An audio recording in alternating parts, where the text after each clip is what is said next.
और जो मौजूदा हालात अभी है इसराइल और ईरान के बीच, उस बीच भारत ने भी अपना रुख साफ किया है। प्रधानमंत्री नरेंद्र मोदी की बात हुई है नेतन्याहू से और प्रधानमंत्री ने चाहा है कि शांति बनी रहनी चाहिए। सवाल ये पैदा होता है कि आखिर क्या ये जो अब हालात नजर आ रहे हैं, जो दिखाई दे रहे हैं, वो शांति की तरफ बढ़ रहे हैं या फिर ये कि मजीद तेज होती जंग की तरफ कदम बढ़ते जा रहे हैं। इस पर आज हम बातचीत करेंगे। हमारे साथ कुछ खास मेहमान हैं। हमारे साथ इस बातचीत में शामिल होंगे मुहिबुल हक, जो फॉरेन एक्सपर्ट हैं, और हमारे साथ होंगे मौलवी इमरान रजा अंसारी, जो इस्लामिक स्कॉलर हैं। हमारे साथ एक और खास मेहमान है colonel S Pathania, defence expert, और प्रोफेसर आशी खान, जो एक्सपर्ट है फॉरेन अफेयर्स की। आप तमाम लोगों का बहुत बहुत इस्तकबाल है।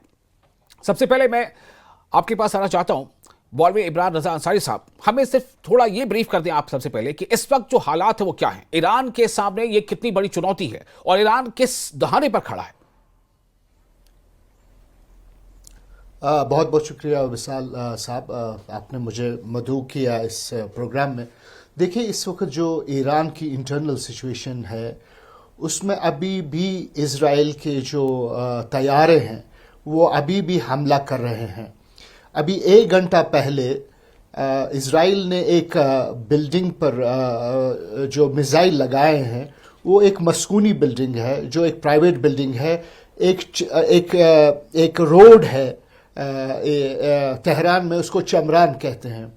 अगर आप उसके मंजर देखेंगे, अगर आप मनाजिर देखेंगे, वहाँ छोटे छोटे बच्चे 3 महीने से लेकर 8 महीने 9 महीने के बच्चे, उनकी माएँ उस बिल्डिंग में थी। अगर आप देखेंगे कि क्या उस बिल्डिंग का उन्होंने क्या हाल किया है। देखिए, इज़राइल इस वक्त मुझे लगता है कि जो ईरान ने कल जवाबी हमला, कल शाम को जो ईरान ने जवाबी हमला किया इज़राइल पर, तो मुझे लगता है उसकी बौखलाहट में इज़राइल इस वक्त ऑल आउट चला जा रहा है। लेकिन यहाँ से ईरान भी तैयारी में है। ईरान 2 दिन पहला वाला ईरान नहीं है। ईरान ने अपना जो स्ट्रक्चर था उसको दोबारा मजबूत करके वो बाज़ाब्ता तौर पर इज़राइल के खिलाफ तैयार हैं। और मुझे नहीं लग रहा है कि ये शॉर्ट हॉल है, ये मुझे लगता है ये जंग अभी जारी रहेगी। जी, कर्नल साहब, मैं आपके पास आना चाहूंगा। हमारे साथ जो अच्छा खासा पैनल मौजूद है, पहले मैं आपसे जानना चाहता हूं कि इस वक्त आप क्या देख पा रहे हैं, किस तरह से ये मिड ईस्ट को पर ये जंग जो है एक तरह से ये क्या फैलेगी और आगे, क्योंकि इसराइल ने अटैक किया, ईरान ने उसे अपनी सॉवरेनिटी पर हमला माना और ईरान ने जवाबी हमला कर दिया। तो ऐसे में जो अमेरिका जो जिस तरह से कह रहा है, या डोनाल्ड ट्रंप ने जो ये बात कही थी कि अब मैं समझता हूं कि अब समझौते की टेबल पर ईरान आएगा, ईरान का कहना है कि अब बातचीत का कोई फायदा नहीं है। आप क्या देख रहे हैं, ये किस बोर्ड पर है?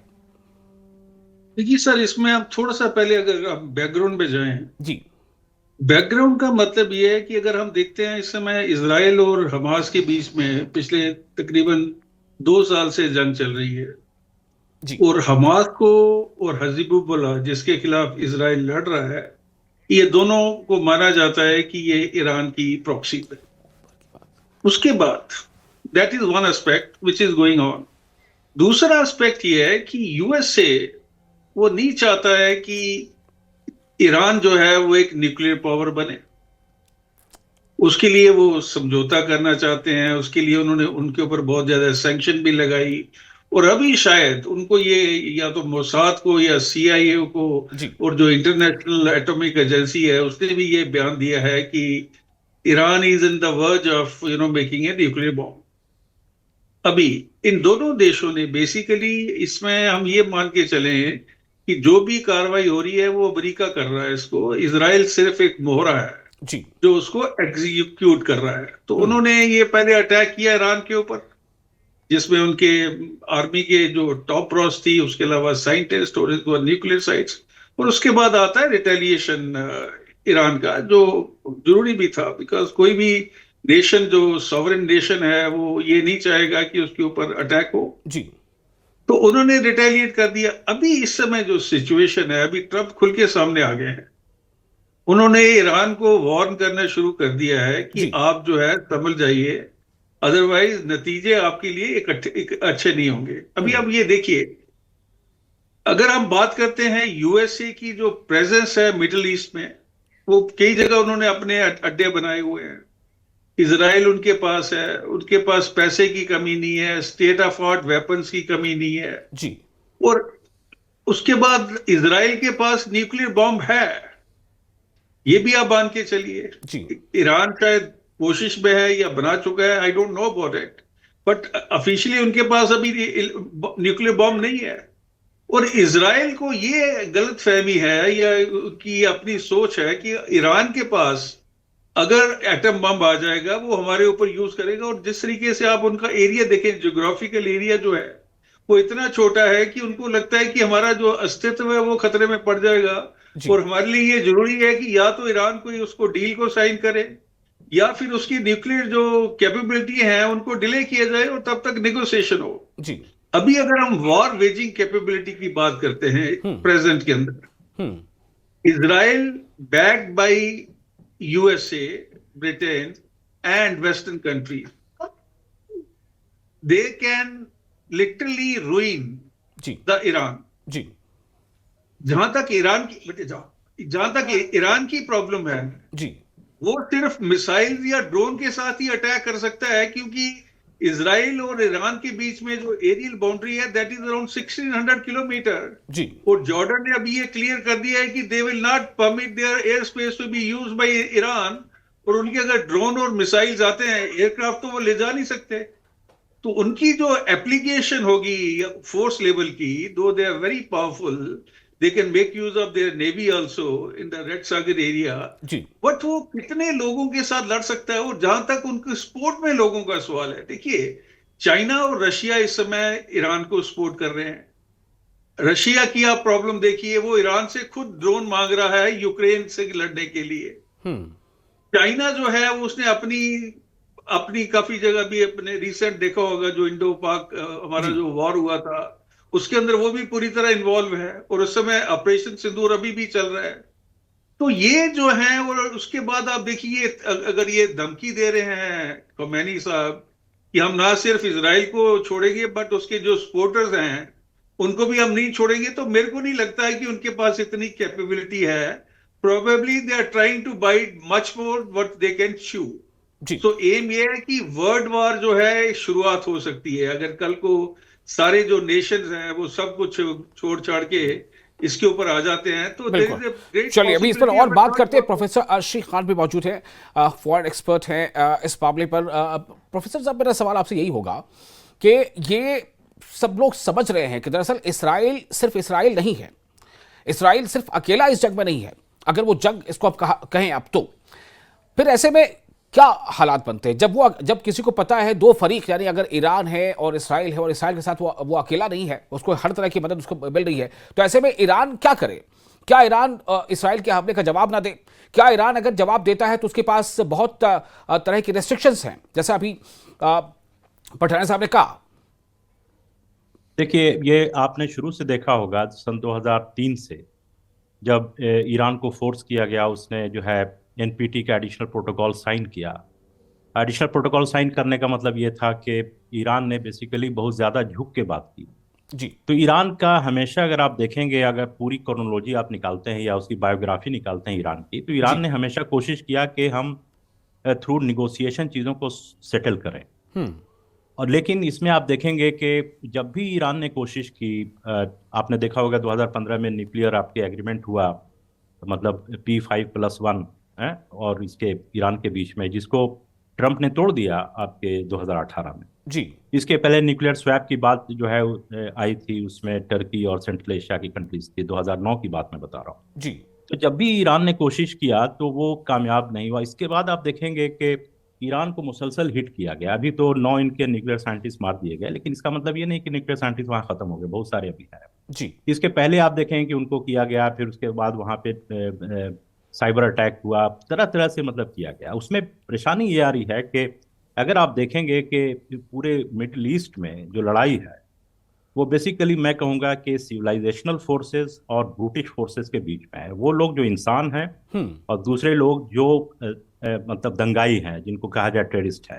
हम्म ये जो भी हादसे हुए हैं आपके देखिए, जैसे कि पेजर ब्लास्ट हुआ, वॉकी टॉकी का ब्लास्ट हुआ, और किस तरह से जो इस्माइल हानिया तो निगोशिएट कर रहे थे, आपको याद होगा।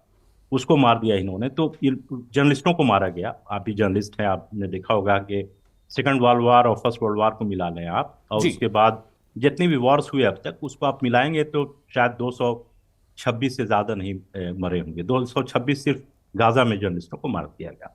तो इनका बेसिकली मौकिफ ये है, ईरान ये चाहता है, आपने देखा होगा कि कभी एक जमाने में सद्दाम हुसैन इसके लिए खतरा था, उसके बाद जो है आपके सीरिया खतरा था, उसके बाद जो है आपके लीबिया इसके लिए खतरा था, येमेन इसके लिए खतरा था, अब ये ईरान के लिए खतरा। तो ये इसका बेसिकली ये पूरा इनका प्लान है, American new century American plan ये है कि जितने भी कंट्रीज जो इसराइल की मोनोपोली को चैलेंज करना चाहते हैं, इसकी मोनोपोली क्या है, इसकी पॉलिटिकल मोनोपोली है, डिप्लोमेटिक तो मोनोपोली है, ये आप कह रहे हैं न्यूक्लियर इसराइल की मोनोपोली। मोनोपोली या फिर किसी और की?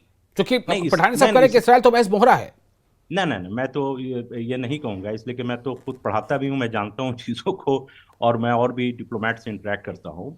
इसराइल का मोहरा है अमेरिका। अगर आप देखेंगे कि ट्रंप है, ट्रंप में इतनी हिम्मत नहीं है कि वो नेतन्याहू को किसी भी तरह से डांट दे, जैसे उन्होंने डांटा था आपके इसको जेलेंस्की को, आपको याद होगा जी। 2-3 हफ्ते पहले डांटा था, जलील किया था अपने ही यहाँ बैठा के। इतनी हिम्मत नहीं है कि नेतन्याहू को या उसके किसी भी मिनिस्टर को वो जलील कर सकते हैं, इसलिए कि इतने पकड़ इनकी मजबूत है इजरायली लॉबी की खुद अमेरिका में कि ये कुछ नहीं कर सकते। दोनों पार्टी इसको फंड करते हैं, दोनों पार्टी को, चाहे डेमोक्रेट हो या रिपब्लिकन हो, जितने भी आपके एम्बेसडर्स हैं की कंट्रीज में इंक्लूडिंग इंडिया, उसमें भी जो है इजरायली लॉबी डिसाइड करती है कि कौन होगा।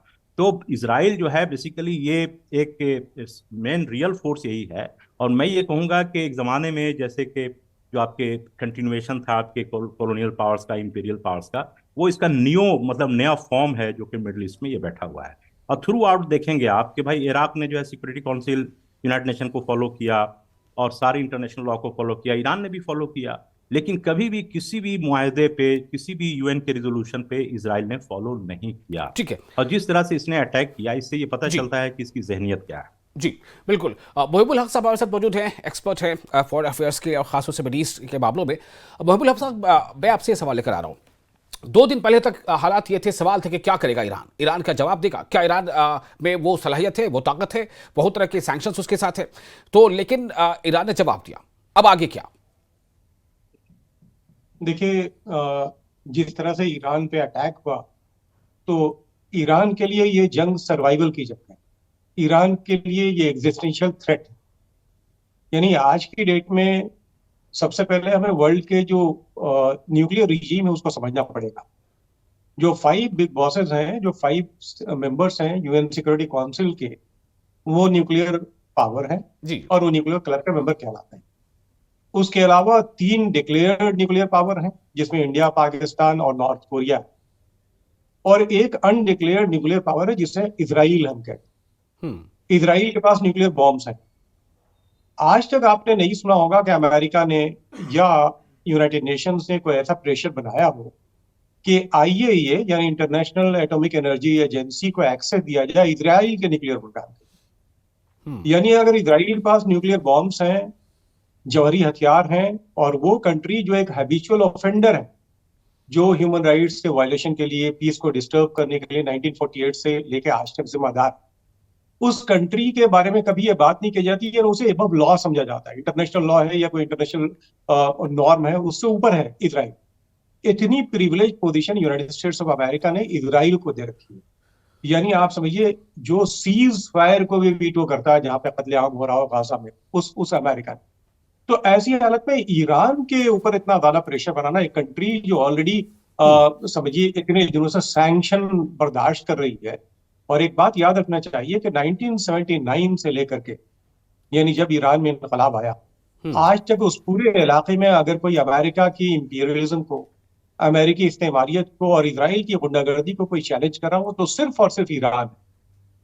और बाकी कंट्रीज ने आमतौर पर सरेंडर किया है इजराइल के सामने और अमेरिका के सामने अपने बेसिस दिए। तो ईरान जो है एक कांटे की तरह खटकता है। आज की डेट में अगर ईरान रिटेलिएट नहीं करता, यानी ईरान के वजूद की जंग है, तो ईरान के ऊपर यही बात तो नेतन्याहू भी कह रहा है कि वो कह रहा है कि ये हमारे लिए खतरा है, ईरान का ये जो न्यूक्लियर प्रोग्राम है ये इसराइल की वजूद के लिए खतरा है, और इसलिए जब तक हम इस खतरे को खत्म नहीं कर देते हम ये हमला जारी रखेंगे, ऑपरेशन राइजिंग लायन। तो ये तो अगर देखिए, ये वही है कि विक्टिम कार्ड वो खेल रहा है जो खुद कल्परेट है, यानी परपिटरेटर ये खुद बात कहे तो अजीब सी बात यह है, ईरान ने आज तक कभी इजराइल पे अनप्रोवोक्ड कोई हमला तो नहीं किया, आज तक ईरान ने नहीं किया है। ईरान के ऊपर उसके मुकाबले में कई बार हमले हुए। इराक ने, यानी इराक के बहुत सारे न्यूक्लियर साइंटिस्ट को मारा गया, ईरान के न्यूक्लियर साइंटिस्ट को मारा गया, ईरान की पॉलिटिकल लीडरशिप को अटैक किया गया, ईरान के न्यूक्लियर प्रोग्राम को अटैक किया गया। ये तमाम चीजें ईरान को तो प्रोवोक किया जाता रहा है। यूनाइटेड स्टेट्स ऑफ अमेरिका और इजराइल का जिसे एक अनहोली अलायंस है उस रीजन में, और जो यानी जिसे हम इंपीरियलिस्ट अलायंस कहते हैं, जी एंग्लो ब्रिटिश इजराइल अलायंस, उसका विक्टिम है ईरान।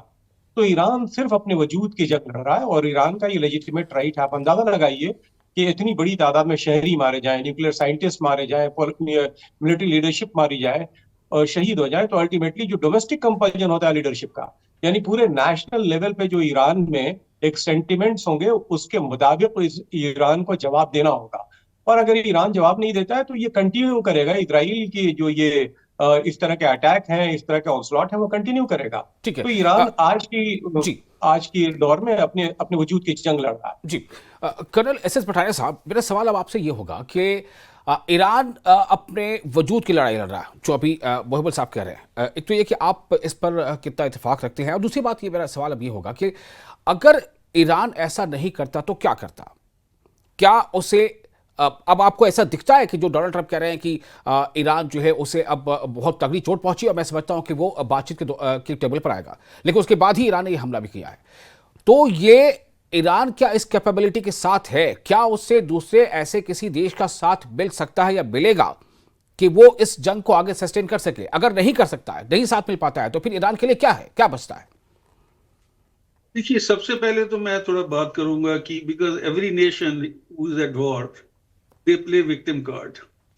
अभी आप इंडिया पाकिस्तान का देख लीजिए, Pakistan always plays victim card. अभी आप देखिए, पॉपुलेशन जो है इजराइल की, दैट इज अराउंड 1 करोड़, और ईरान की जो पॉपुलेशन है, to my mind it is around 10 crore.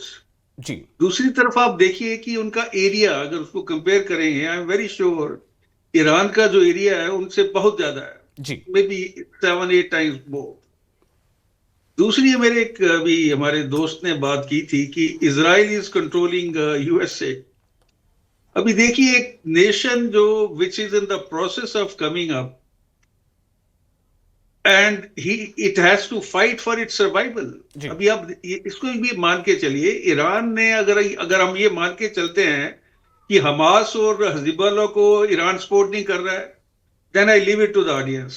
To my mind they are supporting them. और उसमें जो अटैक हुआ था, जिसकी वजह से उन्होंने गाजा स्ट्रिप के अंदर अटैक किया, वो काफी भयाशाना किस्म का अटैक था, जिसमें बहुत बेदर्दी से बच्चों को, लेडीज को मारा गया। अभी कुछ मैं ये मानता हूं कि इजराइल के द्वारा भी बहुत ज्यादा ज्यादतियां की जा रही हैं, और उसके अंदर जो सबसे ज्यादा सफरिंग है वो है humanity. Humanity is suffering, but these people, because of their political aspiration or whatever it is, they are not bothered about it. इनको अपना चाहिए। और जैसे अभी मेरे एक दोस्त बोल रहे थे, हक साहब, जी कि 79 से पहले Israel and Iran they were the thickest of the friends. तो फिर ये बदलाव कैसे आ गया? सो दैट मीन जो ड्राइविंग सीट के अंदर ये पॉलिटिकल लोग जो हैं वो बैठे हुए हैं अपने वेस्टेड इंटरेस्ट के लिए। अभी मैं आपके क्वेश्चन पे आता हूं कि मान लीजिए ईरान को कौन सपोर्ट कर रहा है? मैंने चाइना और रशिया का नाम, दे आर ओपनली सपोर्टिंग। इसके बाद Saudi Arabia, they may make statement कि ठीक है, टर्की जो है that is a part of NATO. जी उसके अलावा बाकी अगर हम देशों की बात करें, उनका तो वो है या नहीं है उससे कोई फर्क नहीं पड़ता, because they are too small. No, if Iran has to give a befitting reply जी to the combination of let's say NATO country, उसके अंदर ब्रिटेन शामिल कर लीजिए, फ्रांस, ऑस्ट्रेलिया, यूरोपियन नेशन, तो ये सारे मिलके ईरान के पास उतनी वेयर विदॉल और पावर नहीं है कि वो एक वॉर को सस्टेन कर सके लंबे समय तक। जी अभी उसके बाद क्या सोल्यूशन निकलता है? बाकी लोग जो हैं, UN is a dead body. I don't think they are capable of doing anything, because again they are being controlled by the USA. जी तो कौन सा ऑर्गेनाइजेशन है जो ईरान के साथ आके खड़ा होगा? और खड़ा होने का मतलब ये नहीं है कि आप मॉरल सपोर्ट दें, खड़ा होने का मतलब है कि आप उनको वेपन से या फाइनेंस से उनकी मदद करें, so that they can sustain the war which has been forced upon them. ठीक है। तो ये आने वाला वक्त बताएगा। मेरे को लगता है कि आस्ते आस्ते चीजें जो हैं वो स्टेबलाइज होंगी, and that is good for the humanity, that is good for the world, because अभी तीन तीन जगह लड़ाइयां चल रही हैं, चौथी we don't know. India Pakistan के अंदर वो सीज फायर जो चल रहा है कब टूट जाए, यूक्रेन में वहां चल रहा है, हमास में वहां चल, तो it's a very very sad situation, and things must change for good.